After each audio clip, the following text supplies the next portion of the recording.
Good morning, everyone, and welcome to the Cross-Asset Volatility Panel. My name is Andreas Schmidt. I work for Bloomberg as a derivatives product specialist, and I'd like to welcome you to the next session. I'd like to particularly thank Optiver and Eurex for the great event and for having me on the show. But now, can I please invite our panelists to the stage? Bernhard, may I ask you to come, please?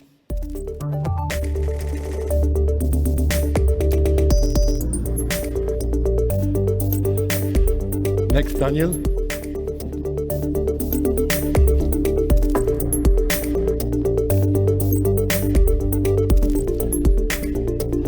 Alex.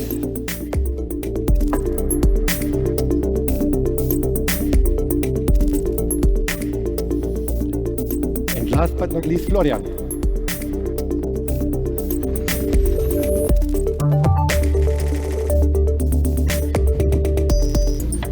Thank you, guys. Please make yourself comfortable. Before we get started, just a few housekeeping points. We'd like to keep the session interactive. So if you could please sign into the app, we'll be asking a few polling questions because we'd like to get your feedbacks and opinions, which we'll be also picking up then in the conversations. You can simply find it by scanning the QR code on the back of your card. If there's going to be any questions that you want to ask, please feel free and raise your hands, and I will try to pass it on to our esteemed speakers. Gentlemen, may I ask you for a round of introductions because what you do is somewhat different, maybe starting with Bernhard and then going all the way, who you are, who you work for, and what you do, please. Yeah, sure. So my name is Bernhard Brunner. I'm one of the founding partners of Fincam, an asset management company based in Munich. We offer risk management strategies, including tail risk hedges, which we implement usually in a kind of a segregated account, so in an overlay segment, where we control basically the full portfolio with respect to the exposures and risks of that portfolio. In addition, we also offer alternative risk premia strategies, with a special focus, of course, on volatility strategies. And last, but definitely not least, we also offer liquid credit strategies, so including simple corporate bond instruments, which have become again quite attractive in the current market environment. But I think we will touch that point later as well. Thank you. Daniel. Okay, my name is Daniel Kutschker. I work for LBBW Asset Management in Stuttgart. I'm the head of multi-asset. I'm responsible for nearly 15 to 16 billion euros. Maybe a few words about our investment philosophy. Our approach consists of three pillars. First one is strategic asset allocation. Seems to be a little bit boring, but that's quite important. We try to identify the best risk-reward profile for every individual client. And then second pillar is for sure, because we are an active asset manager, tactical asset allocation and selection, a normal part of any asset manager. But the third one, and I think that's the most important part for today's panel, is we try to identify opportunities in capital markets. We have a mean reversion approach, and that's the one thing. And the other thing is, and that's quite important, to identify which are the best instruments to implement some kind of strategies we want to take certain risks. And that's our approach, and that's why we work day to day on these three pillars. Thank you, sir. Alex. Yeah, hi, my name's Alex Chatfield. I'm a volatility trader at Optiver. We're a liquidity provider across listed derivatives, basically across most asset classes, as well as cash equities, ETFs. My team, we trade basically cross-asset volatility. So we take positions and hold positions when we see dislocations in the market across global equity index volatility. So basically from a relative value perspective. Thank you, sir. Florian. Yeah, thanks. My name is Florian Reibes. I'm working for HSBC Asset Management in Düsseldorf. HSBC Asset Management is a, I would say, worldwide asset management company with different portfolio management locations. I'm based in Düsseldorf, and we are, let's say, the specialists within multi-asset for derivative strategies, for hedging, for premium generation, and we are offering this internally for multi-asset products globally, and for customers mainly in Germany, but in the whole of Europe as well, for premium generation, hedging, etc. Thank you. All right. Now that the scene is set, let me ask you maybe the first question. Can we just take a quick review as to last year, but then also how that moves into this year? And maybe you could specify a bit deeper your individual strategies and how you go about the individual aspects that you mentioned right now. Who would like to start? Any wishes? Else I'll pick. So I can start if you want. I think 2022 was quite a tough year for tail risk hedge strategies. Although equities were down almost 20% on different regions, so tail risk hedge strategies did not perform well in that environment. I think the reason was we did not see significant spikes in implied volatilities, which is basically the basic ingredient for such type of strategies. So the environment was very difficult. So at Fincam, what we do, we focus more on a holistic tail risk hedging and management approach, where we also have hedges for this extreme tail risk, what we call the fast long tail. But in addition, we also have components focusing on the short tails, these losses which are not as significant as we have seen, for example, in 2000. And in addition, we also have components focusing on what we call slow tails, which is basically an equity bear market scenario.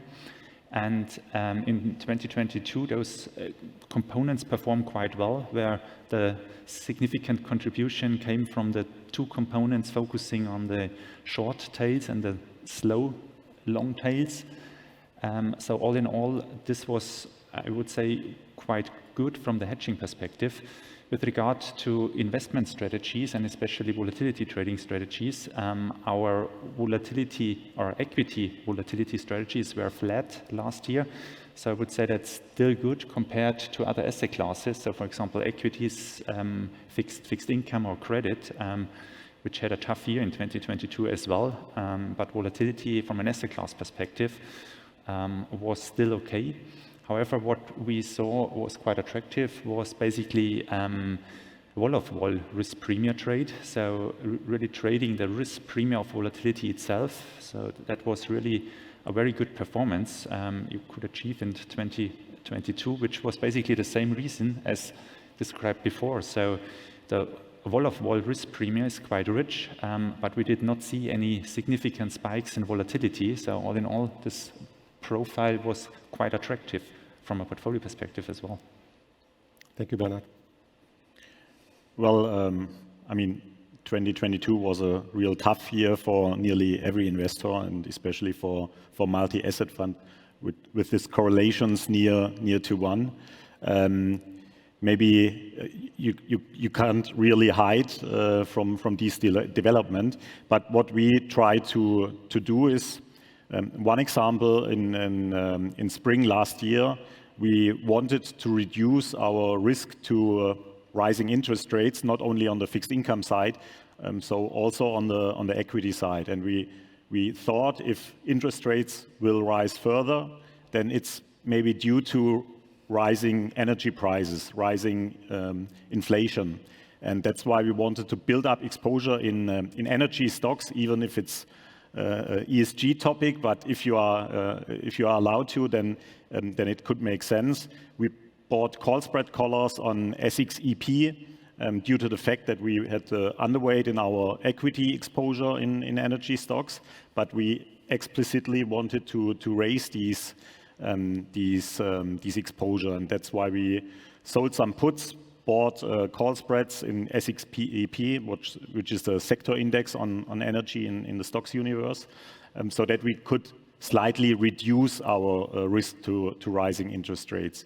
And the other thing, what was, in my opinion, one of the huge opportunities in the last year, and maybe it's the same today, the huge dislocation between equity volatility and fixed income volatility, because equity volatility was relatively low, especially for these circumstances, and fixed income volatility was extremely high. And normally you get some kind of volatility spikes, but fixed income volatility was extremely high for nearly half a year, and that's not usual. And so we weren't really convinced that equities will rise further, but this volatility dislocation was the reason for we sold volatility on fixed income. You could go far out of the money, the risk was relatively low, and you could spend the premium you earn there to buy some calls on SX5E, because we were underweight equities, and we wanted to hedge this tail risk, and just buying puts outright is quite expensive and it doesn't work at any time. So we wanted to reduce the costs by selling volatility in fixed income market. And that was, in our opinion, one of the biggest opportunities last year. Thank you so much. Alex. Yeah, 2022 was a very interesting, volatile year. But it was also a year where traditional hedges and portfolio diversification didn't work. So we had bonds selling off alongside equities, as well as Daniel said, this dislocation between equity and rates vol.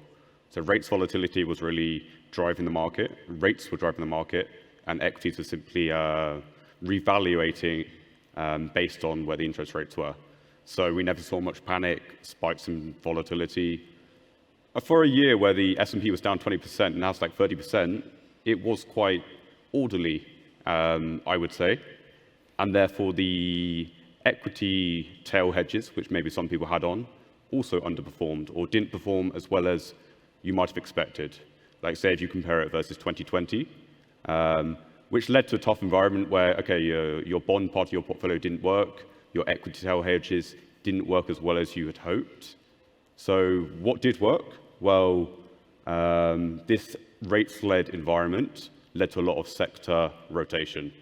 For example, we had tech down 30%, energy sector was up 50%. So this kind of basically rotating different sectors led to high equity dispersion, which was a very successful strategy last year. Thank you, Alex. Florian, what's your thought? Yeah, so regarding 2022, I would like to step back a bit further. So I think since COVID-19, volatilities, especially longer-term volatilities in Euro stocks and S&P, at least didn't normalize to levels seen before COVID. And starting, I think, in Q3, end of Q3 2021, they picked up again from above average levels, driven by inflation expectations. And so we went into the year 2022 on a relatively high level, volatility level. So, and in this environment, and Bernhard mentioned this, so volatility strategies, shorting volatility did quite well, I would say. So just writing far out of the money puts, for example, given the market didn't have a very, very sharp correction. And of course, if you do not write just one put, but have a more risk managed approach, this could work quite well. Additionally, of course, simple covered call strategies. So having an equity portfolio and writing some calls, given the higher volatility level, did quite well. Of course, they couldn't compensate the equity drawdown, but nevertheless, 2 or 3% premium has been realistic. Yeah, other strategies that worked well, Alex mentioned. So dispersion strategies were, at least at the beginning of 2022 relatively successful. We like to have this rates wall, the very long rates wall, so swaptions with 10-year tenor, which did quite well last year, which we find attractive from a carry perspective.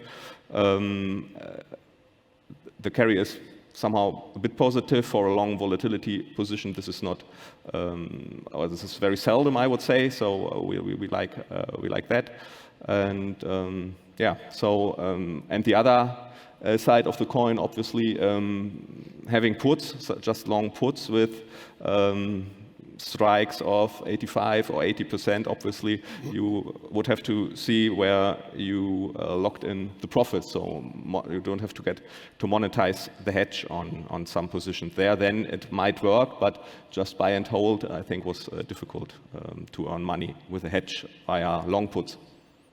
Thank you. Very interesting. I see we have the results from the poll. Can I ask the results to be shown, if possible, please?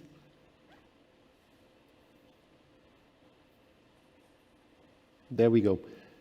Interesting, given that we just discussed the volatility landscape right now, that this seems to be the smallest expectations in markets. And the fear seems to be more around the inflation and the central banks managing the growth. What are your thoughts today, guys? Do you agree? Well, that's the main thing at the moment. Inflation hiking on the one hand, and the growth or recession fears on the other hand. And that's, in my view, the biggest problem at the moment, that the central banks want to ensure price stability on the one hand and financial stability on the other hand. Ms. Lagarde told us these days, or last few days, that there's no trade-off between these two topics, but we really doubt that this is really working. So you can't raise interest rates on the one hand to ensure price stability, and then you expand your balance sheet to ensure financial stability. That doesn't work for a longer time of period. And so this will be the problem for the next few months. I mean, we have seen on the last weekend, one tail risk was eliminated. This is good, and that's why capital markets are quite calm this week. But are all problems solved? I don't think so. And it's not just the banking system who gets this refinancing problems. It's also the industry sector. All these non-profitable business models, which worked when interest rates were extremely low, they don't work when interest rates are quite high. And there are lots of examples we could talk about. And this is something we have to solve in the next few months. So it's not just a banking crisis. It's not just a crisis of confidence. It's also a crisis of letting zombie companies persist for a few years and not solving this problem. So this central banks have had a decade of ultra loose monetary policy, and now we have a hiking cycle, which is really tough for us investors, but also for the economy and for companies. And this problem hasn't been solved last week or last weekend with the takeover from Credit Suisse. And if we go back 15 years, there was the takeover of Bear Stearns by JP Morgan in March 28, and then everybody was quite calm, and equity markets were quite stable. But 6 months later, the problem occurred once again, and I'm not sure if the problem is solved now. Thank you. Alex, what are your thoughts? Yeah, I think we're facing a very uncertain year ahead. Basically, we don't know how this central bank's fight against inflation is going to play out. We started the year with a lot of optimism that maybe we were going to sort of achieve this soft landing, so-called. So yeah, stocks were very strong, rallying. But very quickly, sentiment changed in February. You have the hot CPI, PPI, and that was put into doubt. That actually, no, inflation is a lot stickier than we expected. It's going to require interest rates for higher, for longer, to actually tackle it. And then you look at the last 2 weeks, and that's completely changed again. We saw the cracks in the financial system, and I think this year we're now into that stage where we see the lagged effects of high interest rates start to basically impact certain businesses, companies. If you just have, say, a short inflationary period, you can sort of hide a lot of these things for a year. But the longer it goes on, the longer we have the high interest rates to tackle inflation, then we'll start to see more events like we did last year.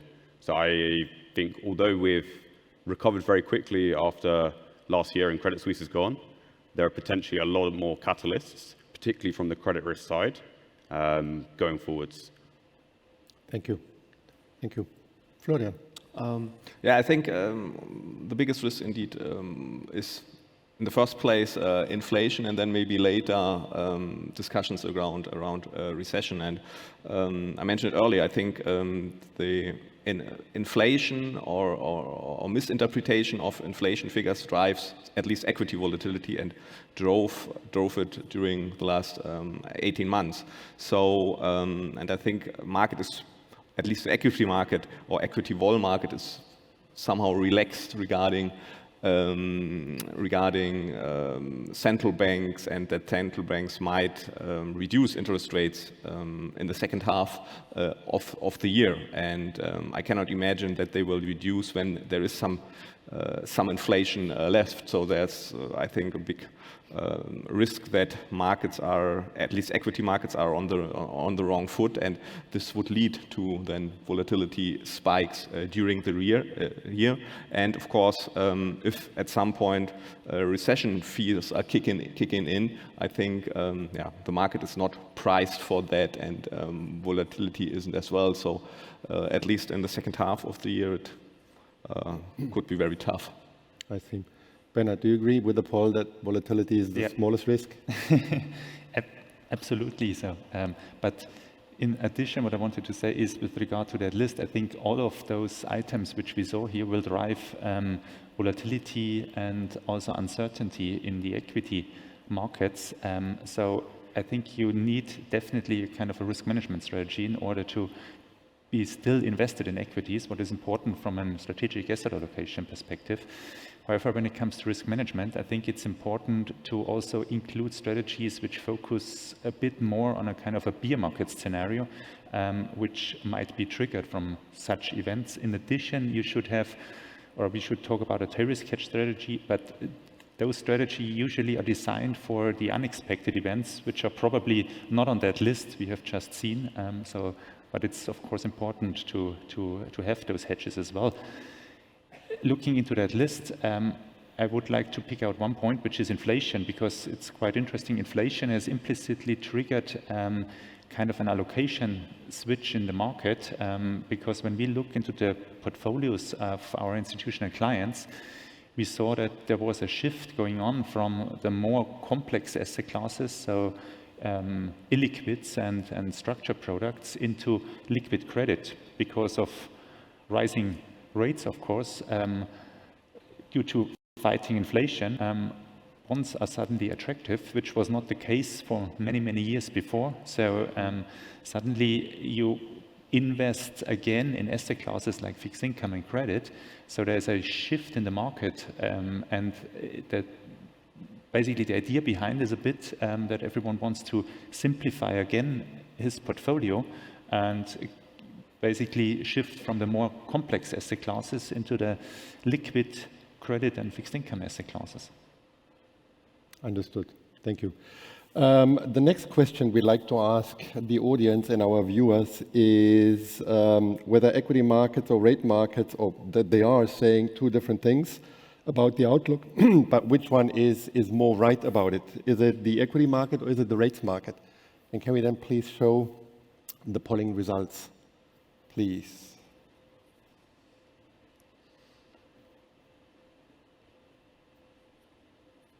Might take a few seconds. There we go. Okay, that's quite obvious. So rates seems to know more. My expectation would be this outcome, but at the end of the day, we have to accept that equity markets are extremely calm, even when fixed income interest rate curves are inverted or nearly flat. So we are talking about 8% inflation at the moment. On the other hand, we have 3 to 4% yields in 30-year bonds or treasuries. So that doesn't fit, in my opinion. So one side is wrong, and history, and I'm now in capital markets for nearly 25 years. Normally, the fixed income guys are a little bit more.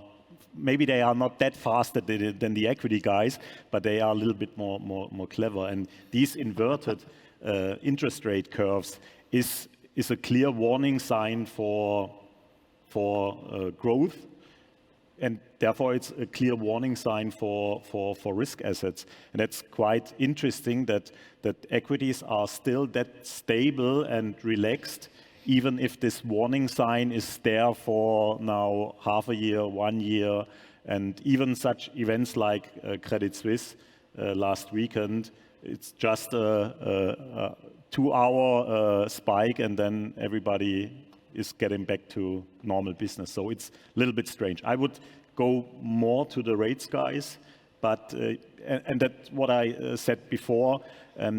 It's not a clever idea to be just 0 or 1. You have to be somewhere in between, and that's why you have to be invested in equities. But I would totally agree to Bernhard. You can make it a little bit more simple, reducing the risk where volatility is on a long-term basis relatively high. So equities with a maybe not that huge risk premia, and just putting more money into liquid credit or in more or less low volatility returns. That sounds quite clever, even if it's quite simple. Thank you for jumping in immediately. Florian, is this hurting your feelings when you hear that equity guys come in second? What do you think about that? Yeah, so I would agree that in the past, for example, the rates guys were more often right, I would say, from my personal perception. And this time, yeah, maybe the case as well.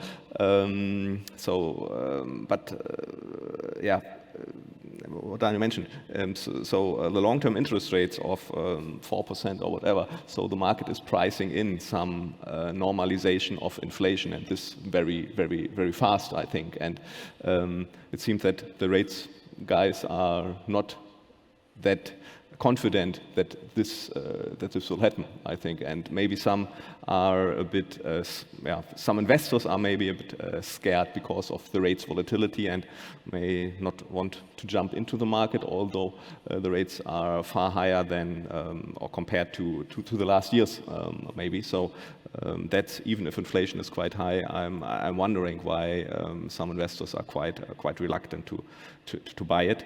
And on the other side, of course, equities are a bit relaxed. On the other hand, buying normal puts is quite expensive still, I would say. So I would try to find maybe cheaper hedges, cheaper defensive strategies to protect a multi-asset portfolio, and not necessarily buying plain puts, or at least seeing at some collar strategies, for example. Okay, thank you. Alex, what's your view? Are your feelings hurt? Like apparently most of the market, I'm puzzled by where equities are trading so high. I think with where inflation is, the only way these two markets can be consistent is if central banks basically abandon their 2% policy. If they actually say, no, we think inflationary pressures have fundamentally changed, we're happy with 2.5%, 3%, then sure, that would be very positive for equities. But I think that's the only scenario where these two markets can be consistent. But yeah, in the short term, I'm not sure how likely that is. All right. Bernhard, may I ask you for your opinion as well, please? Yeah, I can keep it short because I fully agree with all the panelists here.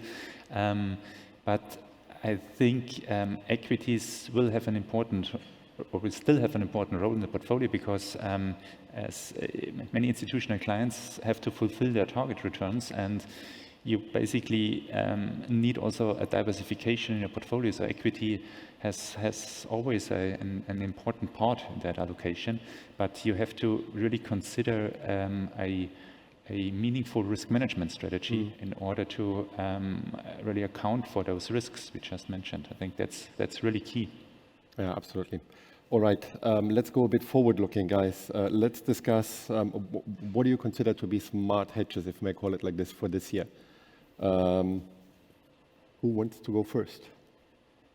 Yeah, Alex. I'll take it. Yeah, so as I've mentioned before in the panel, like I think we're facing a very uncertain year. And given these uncertainties, both whether it's come from inflation or other shocks, other catalysts, I think equity volatility is just very low. I was very surprised by how quickly after the events of the last week or two, how equity volatility has just reset lower, as if nothing's happened, as if, I was more expecting like a sentiment shift, that the market kind of woke up to some of these risks that were in the market. So with equities trading where they are, and with equity volatility historically quite low, given the uncertainties we face, now could be a good time for investors to look to adding hedges to their portfolio. Across assets, I still think the biggest dislocation is equity volatility versus rates volatility. So I look mainly at, say, S&P versus Treasury vol, and this is at the lowest ratio for almost 20 years. Wow. Okay. And now that could make sense during, say, last year where everything is rates-led, central bank-led. But as more and more of these credit fears come in, I expect this to normalize basically to more historical standards, or even if you compare it versus periods like 2020 or other crises, that actually equity volatility is completely flipped the other way. So I think that's very interesting. But even regional as well, there's still value. There's like, okay, where can I put my equity hedge? Personally, I like to look a lot to Japan. I think that we look at the regime shift that happened in Europe and US last year, which, okay, we had a period of free money. Japan's had near zero interest rates for 30 years now. Their inflation has hit 5%, a 40-year high. If they have the same regime shift, it will be much larger than what we've observed here in Europe and US. And so, yeah, I think that particularly is a good place to maybe have a tail hedge. Excellent. Thank you. Daniel, that sounds like your favorite trade last year. This year again? Yeah, that's I would totally agree. Yeah, but smart hedging sounds extremely clever, and that's for sure a good thing. But smart hedging has one point which we have to bear in mind is they don't work at any time. So we like smart hedges and correlation hedges and whatever, but at the end of the day, you need a mixture of directional hedges or correlation hedges or smart hedges. For example, Japanese yen was the last years a good hedge for some kind of crisis scenario, but last year it didn't work. So you can't just focus on smart hedging. If you really want to hedge, you have to do, in our opinion, a mixture of directional hedging and smart hedging. What are we doing now? Well, in our portfolio construction, we like to have commodities within our asset allocation due to the fact that if inflation will stay at elevated levels, then it's maybe due to higher energy prices or whatever. And so commodities is something to hedge the tail of further inflation. On the other hand, we like to have tech stocks, US, Nasdaq, due to hedge the deflation scenario. If interest rates will come down, tech stocks are long duration assets. So that's some kind of a barbell within the portfolio construction to reduce the risk, and for sure we don't know if we get a deflationary or an inflationary scenario in the next 2 or 3 years. And for sure, my topic from 2022 is more or less more relevant than at any other time. Fixed income volatility in the last in the last few weeks rose extremely. We are now at higher levels than 2022. So I would once again say selling volatility in the fixed income market to spend money to buy volatility in equity markets is something we would put on these days, and we have put on. Okay, that was your secret. Bernhard, what's your secret? Yeah, so I would fully agree with what you have said at the beginning with regard to smart hedging. So maybe we call it sometimes also simple hedging a bit, because we really stick to our base hedges, which should cover not only the extreme tails, but also kind of a market bear scenario. I think that's really, really important. And what we do as well is we basically look into the volatility surface structure and try to optimize also the strike levels and time to maturities of the contracts. I think that is also an important thing to dynamically adjust your hedges and also try to realize profits from time to time, especially during phases with a higher market volatility. So for example, what we do as well is that we sometimes switch from a standard put option into a delta replication for that put profile in order to lock in some profits from the Vega side and exploit volatility swings in the market using that strategy. With regard to volatility carry strategies, we still think that this is an important asset class, so volatility itself and the risk premium. However, what we do right now is we basically include also short-term contracts in order to exploit that premium. I think that's important in order to be able to have a speedy recovery in case of a market stress situation. And their shorter-term contracts help you in order to make again profits from this higher risk premium of the market stress scenario. In addition, what we do as well is we try to extend a bit the way how we delta hedge our positions when we exploit volatility. So for example, we take into consideration intraday hedging to exploit intraday trends in the market.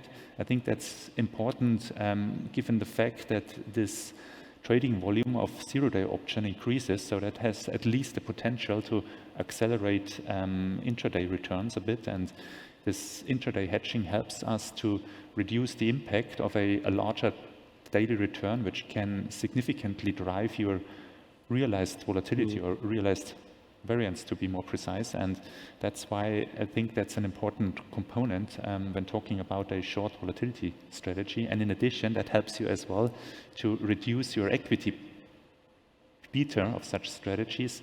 And that may help you in an equity bear market scenario to avoid a situation where the equity market eats up all your premium which you earned on the trades. So that's basically what we do in those strategies. Absolutely. Thank you so much. Florian, what's your secret trade?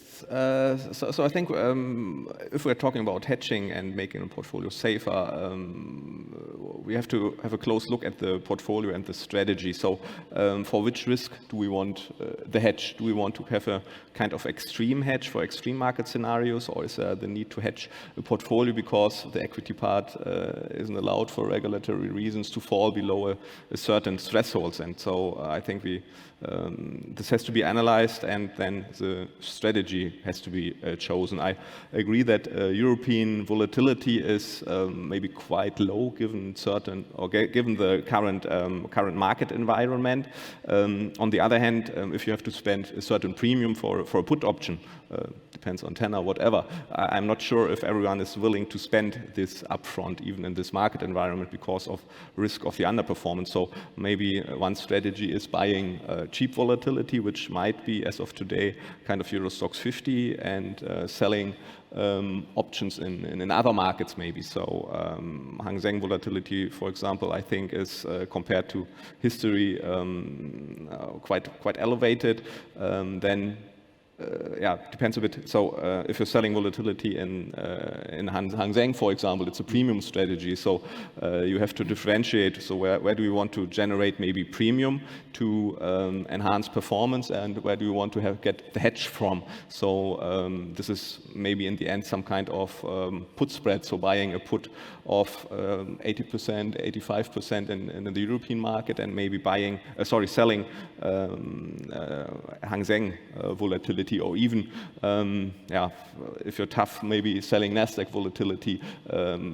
Depends a bit on the tenor, maybe not the very long end, but maybe the short end. And of course, you have to risk control your strategy, so no buy and hold in any case.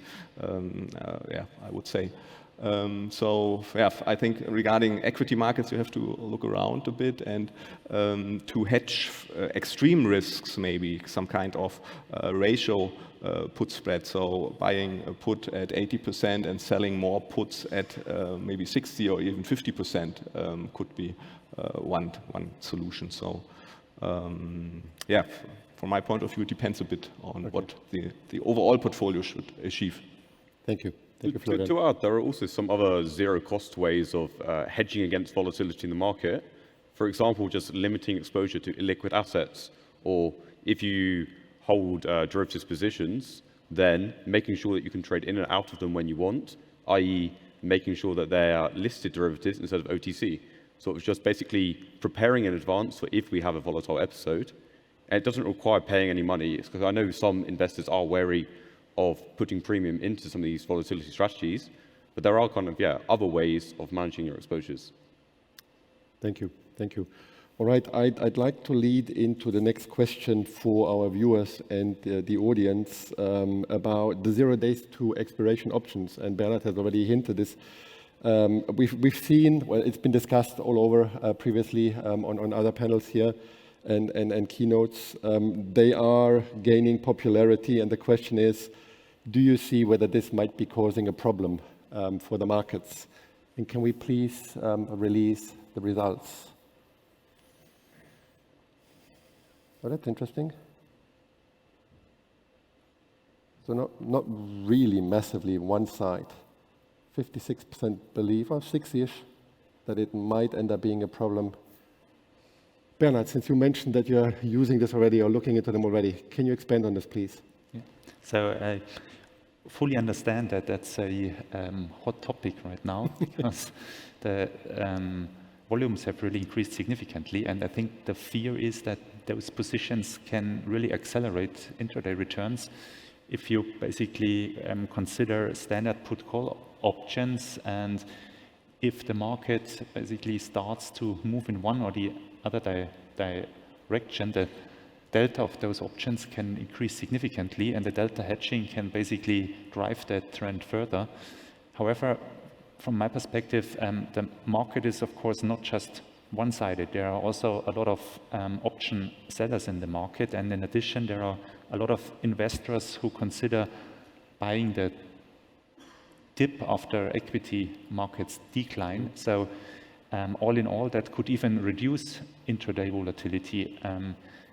However, looking forward, first of all, I would say I like the effect that we have more liquidity in that market, because that gives you opportunities in designing tail risk hedging and exploiting risk premiums. However, we, especially when it comes to exploiting risk premiums, we are very careful and stick to our intraday hedges as well, in order to avoid a scenario where you suddenly run into a situation which accelerates intraday equity moves and which can have a significant impact, as I said before, on your realized volatility. Thank you, Bernhard. Given we only have about a minute and a half left, guys, what are your opinions, quick and sharp? Are 0 days to expiration options going to be a Volmageddon? I don't think so, but actually we are not really focusing on this kind of options. We are doing weeklies, and that, in our opinion, makes sense. But the shorter you go, the more the pinning risk you have, and for sure there is a bit volatility, but it's, in my opinion, nothing which could be the next game changer or something like that. Okay, thank you. Alex? Yeah, well, it's been remarkable, the growth of these short-dated options, particularly in the US. I've read some of these bank research pieces, and I don't really agree with them at all. I don't observe a lot of the things that they say. Like Bernard said, actually, the supply and demand is quite well balanced. Initially, if anything, from observations, we saw more buyers of daily options, mainly directional flow for people who are putting on outright puts or outright calls. And then, actually, even after these bank articles came out, we saw a lot more VAR sellers come in. And so, yeah, most of all, it's just a very liquid two-way market. And the key differences to some of the comparisons that have been made to things in the past is these expire each day. So they can only have certain impact, and then they expire. So these aren't going to sort of lead to 2018 VIX episode again. So I don't see the risks that are there. And yeah, I think the more trading, more liquidity is just great. Thank you. Florian? Yeah, so maybe not a game changer or not a big long-term risk, but something what happened in 2018, I think is possible that it occurs, because the premium for 0-day to expiry options is quite rich on an annualized basis. So it could happen that it becomes kind of crowded trade. Everyone does it, like maybe selling VIX before February 2018, and if the market grows further, something like via delta hedging, already big moves in the market could be enhanced, that we at least see some very volatile days or perhaps even weeks. Thank you. I know we've run out of time. We have one more interesting question from the audience for you guys. We're being asked, or you are being asked actually, where do you see gold trading next year? Is that something that you want to share your thoughts on quickly before we wrap up? Gold? The audience has asked whether we have an opinion on gold for next year. Is that anything that you guys think of? Well, gold is an absolute tail hedge, and if you have not, or if you are not confident in the markets or in central bank action, then gold is one part of your asset allocation, which hasn't worked last year. I mean, the correlation from gold to equities or whatever was also nearly 1, but now I think things have changed a little bit. So there is some kind of value in the tail hedge of gold, and so. If markets are getting sour this year, I could really imagine that gold will be at 2,200, 2,400, something like that. But this is absolutely for the tail risk. And that's why we spend a little bit of money in gold in our asset allocation. That makes sense. But we wouldn't just focus on gold. Thank you so much. All right, that brings us to the end. Thank you, gentlemen, for participating. Thank you to the audience for listening as well. Thanks, guys.